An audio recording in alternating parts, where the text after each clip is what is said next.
मांगे वरना कुर्सी हमारी मांगे। टेलीफोन चौक पे पहुंचे हैं जहाँ पे पूरा नाई समाज यहाँ खड़ा है और यहाँ पे आंदोलन कर रहा है। आइए जानते हैं ये जो सरकार को जो निवेदन कर रहे हैं, जो सरकार से जो मांगे कर रहे हैं, उन्होंने जो कड़े नियम लगाए हैं उनकी ये जो उल्लेखना कर रहे हैं। आइए जानते हैं इनकी प्रतिक्रिया क्या है। सर क्या है आपकी प्रतिक्रिया जो अभी आपने बताया कि पूरे नाई समाज के ऊपर ये हो रहा है और हमें भी जीने का हक है, आप क्या कहना चाहेंगे? मेरे सरकार से एक ही दरखास्त है, जैसा गए वक्त में उन्होंने कम से कम 8 बजे तक जो दुकान खोलने के मोबाइल दिए थे, वैसे तरीके से 8 बजे तक उन्होंने दुकान खोलने की मोबाइल देना चाहिए। और जो हमारे कारागिर बंधुओं हैं, हमारे समाज के भाई लोगों ने जो आत्महत्या करे, उनको कम से कम 20-20 लाख रुपए सरकार ने देना चाहिए। और सर जैसे जो अभी रूल नियम निकले हैं उनके तहत में अभी कोविड-19 जिस हिसाब से बढ़ता जा रहा है, पेशेंट बढ़ते जा रहे हैं, तो क्या सबकी सुरक्षा को ध्यान में रखते हुए जो नियम निकाले क्या वो आपको मानने नहीं? सरकार ने हमको जो जो नियम दिए वो नियम का हम पालन कर रहे हैं। और हमारे आज तक ऐसी एक आधी दुकान बताओ नाई के, क्या जो नाई के दुकान से कोरोना पसरा है? जो कोई बेजवाबदार लोग थे, वो एक इंसान की गलती सारे समाज के लोगों को नहीं लेना चाहिए, ऐसी मेरी सरकार से गुजारिश। आगे हमारे साथ में प्रशांत चौधरी जी जुड़ रहे हैं, आइए जानते हैं इनके भी विचार। सर क्या कहना चाहेंगे आप, जो यहाँ जो कड़े नियम लगाए हैं कोविड-19 के चलते, जो पूरे कड़े नियम सरकार जो अपनी तरफ से ये किए, तो क्या आपको उसकी अवहेलना ये है कि आप लोगों की क्या मांगों को लेकर आज जो आप लोग यहाँ आंदोलन कर रहे हैं? आप सभी लोग देख रहे हैं पिछले 1 साल से जो ये कोविड-19 की जो बीमारी है, महामारी है, ये पूरे देश में फैल गई है। तो जो सरकार ने हमें पिछले साल से जो नियम दिए थे, उन नियमों का पालन सबसे पहले हमारे नाई समाज ने किया। आप देख लीजिए, जो 18 तारीख से जो बंद किए थे, 3 दिनों का लॉकडाउन किए थे, 3 दिनों का जो जनता कर्फ्यू थे, उसमें सबसे पहले जो की थी हमारे नाई समाज ने की थी। और तभी से लेकर आज तक हम नियमों का पालन कर रहे हैं।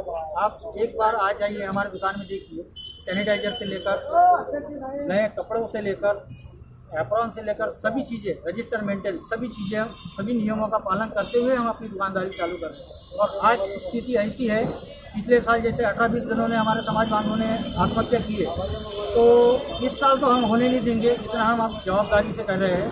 पिछले साल जो जाने दी है हमारे समाज बांधवों की जान सस्ती नहीं है, किसी की जान सस्ती नहीं है, तो इस साल तो होने नहीं देंगे। सरकार से यही गुजारिश करता हूँ मैं सभी समाज बांधवों के हित के लिए कि जो 8 बजे तक हमारे को दुकानदारी चालू करने का समय दिए थे, उसी के हिसाब से इस साल भी हमें अभी 8 बजे तक का समय दीजिए, दुकानदारी चालू करने का समय दीजिए।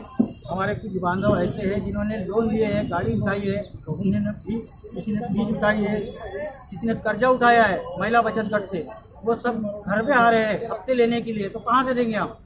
हमारा गुजारा ही नहीं हो रहा, हमारी दुकानदारी ही बंद है, हम कहाँ से देंगे? आपने अपनी समस्याओं का अभी तक कहाँ निवेदन दिया है?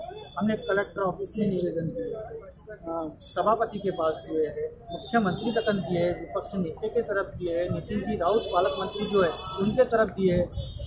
कल परसों ये 8 दिन से हम कृष्णा जी कुकड़े जो आमदार है पूर्व नागपुर के, उनके पास दिए है, जैसा मोहन मते जी हो गए आमदार, इनके तरफ दिए, सभी आमदार खासदार सभी के तरफ निवेदन दिए। सभी ने बोला है कि हम ऊपर तक ये तुम्हारा निवेदन पहुंचाते हैं, लेकिन सभी ने दिलासा देकर हमको निराश किया है। अभी हमको सरकार की तरफ से किसी चीज़ की अपेक्षा नहीं है, सिर्फ अपेक्षा है हमारी दुकानदारी चालू करने की। हमारी दुकानदारी चालू करने का आदेश हमें मिलना चाहिए। हम 2-3 दिन का समय देते हैं, ये 2-3 दिन उनके लिए लास्ट है। इसके बाद में हम तीव्र आंदोलन करेंगे, रास्ते पे उतर जाएंगे अपने बीवी बच्चों के साथ में। आगे चल के जो भी होता है हम देख लेंगे, ऐसा भी मरना है वैसा भी मरना है, हम सब मरने के लिए तैयार है। मेरे सब समाज बांधव तैयार है, तैयार है, क्योंकि ये हमारा समाज है सर, ये बहुत सभ्य समाज है। हम आज तक सभी को स्वच्छ करते आए हैं, सभी का चेहरा स्वच्छ करते आए हैं और सभी की बातें सुनते आए, लेकिन सुनने वालों को ज़्यादा सुनाया जाता है, कि हम सुनेंगे नहीं। हमारे पानी सर के ऊपर हो गया है। अभी हम अपने बाल बच्चों को लेकर अगर 2-3 दिन में हमारे इस मांगों का अगर निवारण नहीं होता है तो हम अपने बाल बच्चों को लेकर रास्ते पर उतर जाएंगे और तीव्र आंदोलन का इशारा देते हैं सरकार को। अभी तो भी समाज एकजुटता दिख रही है हमारे में, और अभी तो भी सरकार जागी हो जाए। ये जो ठाकरे सरकार है, ये सोई हुई सरकार है, इन्हें जगाने का काम है। और जगा के ही रहेंगे, आखिरी दम तक जगा कर। इतने ही बोलकर मैं अपनी शपथ ले रहा हूँ। सर क्या कहना चाहेंगे आप जो सरकार से आज मांग कर रहे हैं, आज जो यहाँ आंदोलन कर रहे हैं, इस बारे में आप क्या कहना चाहेंगे? सरकार से पिछले साल से निवेदन दे रहे हैं, अभी भी निवेदन दे चुके हैं। मुख्यमंत्री को भी दिया है, नितिन जी राउत को भी दिया है, खोपड़ी जी को भी दिया है, लेकिन ये निवेदन देने में कोई मतलब नहीं है, क्योंकि ये सरकार सोई हुई है। हमारी जनता पूरी परेशान है, बार बार निवेदन दे रहे, बार बार कर रहे, लेकिन ये ठाकरे सरकार पूरी सो के है।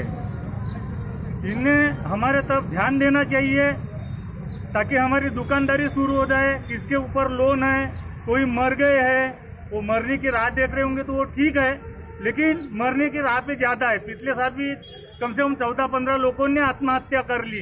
निवेदन दे के थक गए, लेकिन ये सोके है ठाकरे सरकार। तो ये ठाकरे सरकार का हम नाई समाज के ओर से और हम सब परिवार के तरफ से पूरा निश्चित करते हैं।